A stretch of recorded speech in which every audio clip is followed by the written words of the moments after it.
चर्चा चल रही है कि हम अपने पुण्य को कैसे उत्कृष्ट बनाएं, सर्वश्रेष्ठ बनाएं।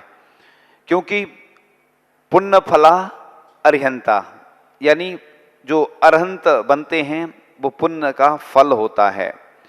एक गाथा आती है कि पुण्य फला अरिहंता। आचार्य ऋषि भी इस गाथा को लेकर कुंडलपुर में बहुत दिन चर्चा चलती रही, बड़ा व्याख्यान चला। तो हम तो ये कहते हैं कि पुण्य फला अरिहंता और पुण्य फला संता, यानी पुण्य का फल अरहंत तो बनते हैं। इसी प्रकार से पुण्य जब फल में फल प्रदान करता है तो संत बनते हैं और संत से अरहंत की यात्रा होती है। और हमेशा अरिहंत, संत और ग्रंथ, तीन देव शास्त्र गुरु के माध्यम से हम अपने पुण्य को सर्वश्रेष्ठ बना सकते हैं। तो गृहस्थ धर्म मुनि धर्म का छोटा भाई है। इस श्रावक धर्म को प्रमाद रहित बोधि लाभ की भावना से धारण करें। जैसे रत्नदीप से प्राप्त रत्न चाहे छोटा हो या बड़ा हो वह अमूल्य होता है, इसी प्रकार से श्रावक द्वारा व्रत ग्रहण किया वह भी महारत्न की तरह अनमोल होता है। तो सभी अपने जीवन में व्रत धारण करें और देश व्रत धारण करें। पहले कोई आ जाता तो सामान दिखाया जाता कि पहले तो मुनि बनने की प्रेरणा दी जाती, मुनि नहीं तो भैया एलक बन जाओ, छुल्लक बन जाओ, प्रतिमाधारी बन जाओ, नहीं बनते तो कम से कम अपने नियमों का अच्छे से पालन करती हो, सदग्रस्त बनो। कई लोग आते हैं, महाराज जी आशीर्वाद दे तो हमारा विवाह हो जाए, तो हम लोग बोलते हैं विवाह को आशीर्वाद नहीं देते, सदग्रस्त बनो। तो इसी प्रकार से अहिंसा धर्म रत्न के साथ भक्ति पूर्वक पूजा करने से स्वर्ग में देवऋद्धि प्राप्त होती है। सत्य व्रत पूर्वक भगवान की अर्चना करने से वचन प्रभाव तथा उज्ज्वल कीर्ति चारों तरफ फैलती है। इसी प्रकार चोरी की प्रवृत्ति से दूर रहकर जिनेंद्र भगवान की पूजन करने पर रत्नों से परिपूर्ण निधियों का स्वामीपना प्राप्त होता है। और स्वदार संतोष व्रत पूर्वक जिनेंद्र पूजन नेत्रहारी परम सौभाग्य प्रदान करती है। परिग्रह की सीमा निश्चित कर भक्ति पूर्वक जिनेंद्र भगवान की पूजा अतिशयकारी लाभ के साथ पूज्य बनाती है। इसलिए अपन को कई लोग परिग्रह प्रमाण नहीं बनाते। हमारे पास एक पुस्तक है अपने नियम करके, तो लोग पहले तो नियम देखते इतने सारे तो घबरा जाते। उसमें वैकल्पिक व्यवस्था है। जैसे अपन जो नियम पालन कर रहे हैं, मान लो अनाज है, अब अनाज अपन पूरे घर का रखा है तो अपना हिस्सा जितना एक एवरेज में मोटा मोटा लिया जाता है। धन है, सोना चांदी है, मकान है, जायदाद है, कार है। अब कई महिलाएं कहती हैं साड़ी की बात आती ना, अब कोई की साड़ी की दुकान है तो उसकी गिनती में थोड़ी वो आएगा परिग्रह, वो दुकान अलग चीज होगी। अपन जितनी उपयोग करते हैं अपने लिए, अपन ने अपने निमित्त से जो खरीदी हैं, सास की बहू के में नहीं आएगी, बहू की सास के, कुछ कॉमन रहती हैं तो वो अपन को उस पर कुछ ना कुछ तो हिस्सा बंटवारा करना पड़ेगा। हिस्सा बंटवारा जब तक नहीं करोगे तब तक, कई लोग ऐसा भी करते ना कि वो शादी वाली साड़ी जो देने की वो अलग है। तो इस तरह से सोने चांदी का सब परिग्रह प्रमाण बना लोगे, अपनी वसीयत खुद लिख के जाओ। कई बार अचानक कोई बीमार हो गया, कोई ऐसी समस्या आ गई तो अपनी डायरी जैसी बनी रहती है तो लिखा रहता है 10 लाख वनस्पति होती है और अपन ने 15-20 हरि का नियम ले लिया प्रतिदिन का। कई लोग 100 भी ले लेते संख्या में, वो अलग नियम है। प्रतिदिन का अगर रहता है तो वो ज़्यादा अच्छा। और अष्टमी चतुर्दशी को कई बार कम लेते हैं हरि, क्योंकि 10 लाख वनस्पति का दोष तो लग ही रहा है। इसलिए अपन प्रमाण बना लेना चाहिए, उसमें अपना जितना जो नियम लेना हो। जो नहीं है कि कुछ चीज़ें अपन खाते भी नहीं और त्याग भी नहीं करते तो आपके हिस्से में पुण्य का अर्जन नहीं हो पाता। इसलिए कई लोग समझदार होते हैं, वो 10-20 हरि छोड़ के बाकी वनस्पति का त्याग कर देते, तो उसने दोषों से बच जाते हैं। अब विदेश जाना ही नहीं है, त्याग कर दो। अब एक बेकारी है, उसके पास कितना रहता है, लेकिन हाय तौबा तो रहती है कि आ जाए और मिल जाए। गरीब आदमी रहते हैं, उनके अंदर रहती है ना कि हमें अब है कुछ नहीं और तमन्ना रहती है। तो ऐसी आकांक्षा अंदर भरी रहती है। कैदी रहते हैं जेल में, अब उन्हें भी बिना नमक का भोजन मिलता है और भी सिंपल सादा भोजन मिलता है, उनकी मजबूरी है, उनकी अकाम नजरा कहलाती है। मुनि महाराज खड़े खड़े भी त्याग देते कई बार, महाराज जी का त्याग रहता तो ले भी लेते हैं कई बार। अब मान लो महाराज जी खड़े हैं, आहार कर रहे हैं और अचानक कुछ मतलब बेचैनी जैसी होने लगी तो कोई वस्तु ले भी सकते हैं वो। ऐसा भी होता है कि कोई कर्नाटक से महाराज आए हैं इस साइड, उधर वह ज्वार ज़्यादा चलता था, इधर गेहूं ज़्यादा चलता है, तो इधर गेहूं लेंगे, वो ज्वार का त्याग कर देंगे। और इधर वाले कोई महाराज जी कर्नाटक साइड चले गए, तो महाराज जी की स्थिति परिस्थिति होती है। इसलिए आप लोग कभी ऐसा नहीं सोचना कि अरे महाराज जी ने ले लिया, महाराज जी ने त्याग कर दिया था। और कई बार ले भी लेते, बाद में त्याग कर देते। तो कई बार महाराज जी आपने तो लिया था। अपन को तो ध्यान तो रखना, हरी वगैरह कितनी ली हैं, और त्याग के साथ साथ अपन को ये भी ध्यान रखना कि ऐसी कोई वस्तु नहीं चल जाए जिससे महाराज जी अंतराय कर दें, क्योंकि जो वस्तु अशुद्ध होती है।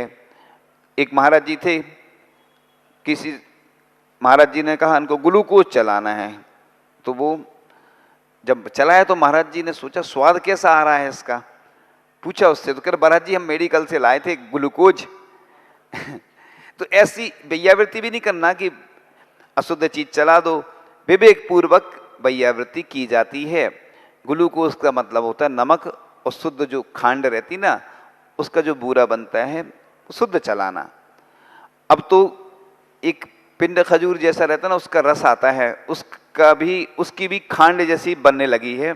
आज ही एक व्यक्ति ने दिखाया, भैया जी आए थे, तो जो महाराज जी जैसे जिनका बूरे आदि का त्याग है तो वह ले सकते हैं, क्योंकि जैसे छुआरे की चीज़ बनाते, ये तो हम इसलिए बता रहे हैं कि जानकारी नई चीज़ है ना, अभी हमें भी जानकारी नहीं थी, तो आप लोगों को हमने ये जानकारी दी।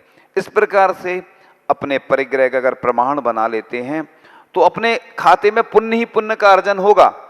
पुण्य कैसे बढ़ता है, तो इस तरीके से बढ़ता है। जैसे कोई गरीब व्यक्ति है, अब वो क्या करेगा, गरीब खर्चे कम करेगा, थोड़ा थोड़ा पैसा बचाते बचाते बचाते वह अमीर बन जाएगा, क्योंकि कटौती करना पड़ती खर्चों में, तब जाके व्यक्ति अमीर बन पाता है। अमीर जितने भी बने हैं वो कंजूसी करके ही अमीर बन पाते हैं। ऐसा लिखा है आत्मानुशासन ग्रंथ में कि बाढ़ जब भी आती है तो गंदे पानी से आती है। क्यों?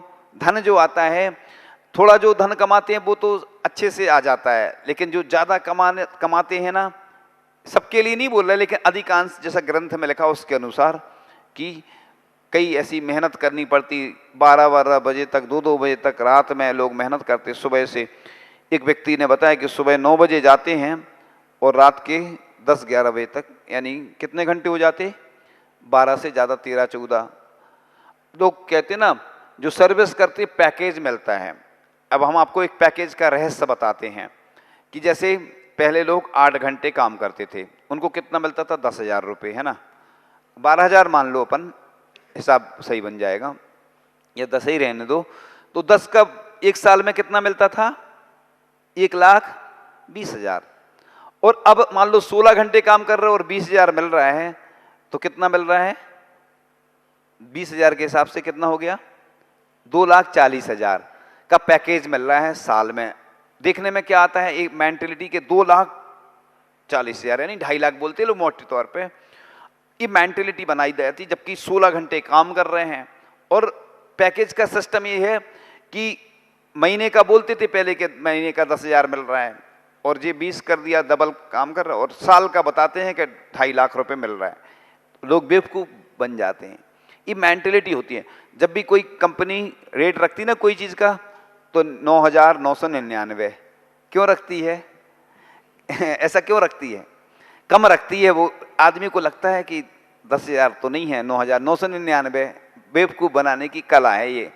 तो ऐसे बनाया जाता। तो आप लोग परिग्रह का प्रमाण बनाएं। और इसके आगे चर्चा चल रही थी कि जो भक्ति पूर्वक जिनेंद्र भगवान की पूजा अत्यकारी लाभ के साथ जगत में पूज्य बनाती है, जो परिग्रह की सीमा निश्चित करके करता है। अब जैसे अपन मंदिर में पूजन कर रहे हैं तो कई लोग मोबाइल का त्याग करके करते हैं, या नियम ले लेते कि हम जब तक पूजन चल रही है छोड़ेंगे नहीं। अब तुम्हें कोई सूतक वाला आ जाए, कोई बताए तुम्हें सूतक लग के पूजन पूरी कर लेना, ऐसा नहीं करना। लोग कहते नहीं हमें सूतक की खबर मिली, हमने अधूरी पूजन, ऐसा नहीं। विसर्जन तो करना पड़ेगा, बिना विसर्जन के कैसे आप चले जाओगे? हाँ जल्दी करके, ऐसा कुछ नहीं है। सूतक का ऐसा तो लिखा है कि सूचना मिलने पर लिखा, लेकिन ऐसा भी, पहली बात तो जितने लोग जो बताते हैं ना उस समय सूचना कभी देना नहीं चाहिए अपन को। थोड़ी देर पूजा करने दो फिर बता देना, कोई ऐसा कौन। सूतक का तो संबंध अशुद्धि से है। अब देखना पहले मोबाइल नहीं थे तो पहले की बातों में वो आता था ना कार्ड वगैरह या कोई दूसरे माध्यम से खबर आती तो कम लगता था सूतक। अब तो पल पल में एडवांस टेक्नोलॉजी आ गई। अब तो डिलीवरी कब होना है, कौन सी डेट में होना है, मुहूर्त से होती है आजकल डिलीवरी, जब करवाना तब करवा लो। इसलिए मोबाइल के माध्यम से जब सूचना पल पल में मिल रही, ग्रुप बने हैं लोगों के अपने परिवार के। और एक चीज और बताते हैं लोग, जितने लोग, कि महाराज जी हम ना उनके यहाँ शादी में जाते ना कोई कार्यक्रम में जाते, लेकिन जैसे ही सूतक लगता तो वो सूचना दे देते। तो भैया हम बहुत अच्छा तरीका बता रहे हैं, बंटवारा कर लो, अपनी पीढ़ी का बंटवारा कर लो, चार्ट बना लो, अपने घर पे चिपका लो, खत्म कहानी। ना रहेगा बांस ना बजेगी बांसुरी। लोग चाहते हैं कि हमारी बुराई भी नहीं हो, तो भैया बुराई की बात ही नहीं है इसमें सूतक में। कौन तुम्हारा हिस्सा बांट कर रहे कि धन ले रहे तुम्हारा। सूतक पीढ़ी के अनुसार लगता है, इसके बारे में हम अभी चर्चा नहीं करेंगे, अलग से एक दिन बता देंगे। अभी चूंकि विषय हम दूसरा ले रहे हैं, एक बार हम बता चुके हैं, लेकिन खबरें तो आती रहती हैं लोगों की, और पूरे देश के लोग बहुत परेशान रहते हैं इसके माध्यम से। तो हमने बहुत सारे ऐसे, इस बार सूतक का मैटर, जो नया कैलेंडर आया है ना 2023 का, जो इंदौर से निकलता है, उस कैलेंडर के पीछे पूरा मैटर दिया है, पीढ़ी कैसे गिने, चार्ट भी दिया है सूतक का, और पूरा डिटेल्स दिया है। तो पूरे भारत में जहाँ जहाँ जो लोग हैं वो उसको पढ़ के, मंदिर में तो लगा ही रहता है कैलेंडर, अपने घर पे भी वो कैलेंडर रख सकते हैं। तो साल भर आपको उसी के अनुसार चलना, तिथि, हम लोग जितने हमारा संघ है, पूरा संघ उसी कैलेंडर के हिसाब से हम लोग अष्टमी चतुर्दशी या जो भी पर्व मनाते हैं उसी के अनुसार चलते हैं। क्योंकि पहले 2 कैलेंडर होते थे तो हम लोग भी कंफ्यूज हो जाते थे, लेकिन जब से एक ही कैलेंडर के अनुसार, तिथियों के अनुसार पूरे वर्ष भर हम लोग जो भी पर्व मनाते हैं, जो भी उनके हिसाब से जो तिथियां हैं, तो 2023 के कैलेंडर में, नए कैलेंडर में पूरा सूतक का डिटेल्स दिया है, वो आप लोग पढ़ लेना। और अगर हमें समय होगा, अनुकूलता होगी, तो हम उसके बारे में पूरा एक दिन बता देंगे। अभी दूसरा विषय ले रहे हैं। तो तीनों काल में जिनेंद्र भगवान की वंदना करते हैं जो, उनके भाव शुद्ध रहते हैं तथा निरंतर पाप नष्ट होते हैं। इसलिए बोलते तरकाल पूजा, तरकाल वंदना करे करावे भावना भावे। 3 पूजा कौन सी होती है? जैसे अपन ने प्रातःकाल भगवान की पूजन कर ली, फिर चौके में मुनिराज आ जाते हैं तो आहार के निमित्त से दूसरी पूजा हो जाती है, और नहीं भी आते हैं तो अपन ने ऐसी भावना कर ली, स्तुति कर ली, आदि आदि जो भी। और शाम को जो अपन आरती वगैरह करते हैं, पाठ करते हैं, वह तीसरी पूजा कहलाती है। तरकाल पूजा का मतलब, जैसे एक परिवार है जो प्रसिद्ध है किशनगढ़ से जो आते हैं, आप लोग सब जानते हैं उनको, जितने लोग भी है ना सब जानते। वो जब भी संघ में हमने देखा सुबह से आएंगे, पहले तो सबसे पहले आते सब महाराज जी को श्रीफल चढ़ाएंगे, आचार्य श्री से शुरुआत करके पूरे महाराज जब संघ में थे तब की बात कर रहे हैं। और जब जाते हैं तो भी श्रीफल चढ़ा के जाएंगे, और प्रातःकाल आएंगे तो अर्घ चढ़ाएंगे महाराज को, और फिर चौके में तो हो ही जाती है पूजन, तो दूसरी पूजन फिर शाम को सब महाराज जी की आचार्य श्री सहित आरती करने का सौभाग्य प्राप्त करते हैं। तो ये कहलाती तरकाल पूजा। मतलब प्रातः दोपहर की यही वाली हो जाती है। जैसे हम लोग भी जो बीच की वंदना होती है वो आहार को निकलते समय जो वंदना कर लेते, देव वंदना, वो हमारी मध्याह्न वंदना हो जाती है। फिर शाम को हम लोग प्रतिकरण के बाद जाते ही हैं देव वंदना करने, तो तरकाल पूजा, तरकाल वंदना करे करावे भावना भावे अपन पढ़ते हैं। तो इस प्रकार से पुण्य बढ़ाने के साधन हैं। कई लोगों के मन में एक प्रश्न ये भी आता है कि महाराज जी हम जब चौका लगाते हैं तो उस समय पूजन नहीं कर पाते हैं। तो देखो महाराज जी, मुनि महाराज जो होते हैं, आचार्य उपाध्याय साधु कोई भी हो सकते हैं तीनों में से, तो ये भी पंच परमेष्टि में आते हैं, उनकी पूजन भी कर ली अपन ने, भले ही संक्षेप में करते हैं। और आपको अगर विकल्प है तो आप जाके द्रव्य से अच्छे से अष्टद्रव्य से पूजन करो, और नहीं भी कर पा रहे हैं तो उसी में गर्वित हो जा। धार्मिक क्रिया में गर्वित हो जाती है, लेकिन लौकिक कार्य कर रहे हैं आप लोग, कोई दुकानदारी में व्यस्त हो या शादी या कोई और विवाह में, जन्मोत्सव और भी क्रियाओं में, अपने लौकिक कार्यों में, तो वो आप जाने अगर छूट जाती है पूजन तो प्रायश्चित ले ले, ठीक है ना। तो इस प्रकार से त्रिकाल पूजा जो बताई गई है ये तो पुण्य बढ़ाने के साधन हैं कि इसलिए तो अपन अच्छे से अच्छे द्रव्य ले जाते हैं और प्रातःकाल की बेला में अभिषेक शांति धारा करके फिर अपने व्यापार में लग जाते हैं। शाम को भी कई लोग दर्शन करने आते हैं और कई लोग नहीं भी आते हैं। तो इस प्रकार से 2 बार तो श्रावक करते ही करते हैं। अब जैसे सामयिक होती ना, जो प्रतिमाधारी होते हैं, तो कई बार महिलाओं के अंदर ये प्रश्न आता है, महाराज जी बीच की सामयिक नहीं कर पाते हम, भोजन बनाना फिर घर के लोगों कराना तो लेट हो जाते हैं। तो अब उनको थोड़ी सी जो शुरू की प्रतिमाएं रहती ना, पहली प्रतिमा आदि में छूट रहती है अभ्यास के रूप में, फिर आगे बढ़ते जाते हैं तो फिर जैसी व्यवस्था बने थोड़ा बहुत श्रावक के लिए छूट रहती है। मुनि महाराज का टाइम फिक्स रहता है। आचार्य जी को हमने जब भी देखा दोपहर में 12 बजे और शुरू हो जाती है उनकी सामयिक। हम लोग थोड़ा बहुत कई बार लेट हो जाते। एक बार किसी ने प्रश्न किया, आचार्य जी आप 12 बजे क्यों बैठ जाते सामयिक पे जल्दी? आचार्य जी ने कहा जब मैं 12 पे बैठूंगा तब मेरे शिष्य है ना 12:30 तक तो बैठेंगे। तो आचार्य भगवान सब ध्यान रखते हैं कि अपन को जो भी क्रियाएं करना, जो भी चर्या करना, बिल्कुल टाइम टू टाइम करना है। तो इस प्रकार से पूजन करना, स्तुति करना आदि से संसार में कुछ भी दुर्लभ नहीं रहता। वह राजा से, कुटुंबी जनों से, धनवान निर्धन से पूज्य होता है तथा निर्धन भी धनवान होकर सभी की प्रीति का पात्र होता है।